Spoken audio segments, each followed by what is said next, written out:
जी नाज़रीन, सिंधी न्यूज़ में ख़बर जो सिलसिलो जारी है। ख़बर शामिल कंदासीं फैज़गंज का इरशाद अली बालादी जी।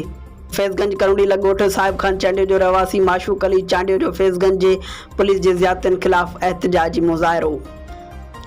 तहसील मूजिब ॻोठ साहिब खान चांडियो जे रहवासी माशूक अली चांडियो पुलिस जे ज़ियादतियुनि ख़िलाफ़ एहतजाज कंदे मीडिया खे ॿुधायो त मां ग़रीब पौरियत आहियां ऐं फैज़गंज अकरी ऐं कोट लालू पुलिस मुंहिंजो ऐं मुंहिंजे घर भातियुनि जो जीअं जंजाल करे छॾियो आहे ऐं मूंखे बेगुनाह धाड़ियल बणायो थो वञे।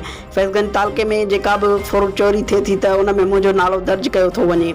ऐं कराची में मज़दूरी करे पंहिंजे बच्चनि जो पेट गुज़र थो कयां ऐं पुलिस जे उन्हनि ज़ियादतियुनि जे करे मां पंहिंजे बच्चनि खे तालीम बि नथो ॾेई सघां। मां अपील थो कयां त Supreme Court of Pakistan IG Sindh ऐं SSP खैरपुर खे त खुदारा मुंहिंजी शफ़ाफ़ इंक्वायरी कराए इंसाफ़ कयो वञे। ज़ाती पंहिंजा तनाज़ा हुया उहे बि मां सभु कुझु ख़तमु कया नंढनि बच्चनि जे करे। मां पंहिंजे बच्चनि जो मुस्तक़बिल सुधारण थो चाहियां। मुंहिंजी मुस्तक़बिल ज़िंदगी त वई पर कंहिंखे जीअण जो हक़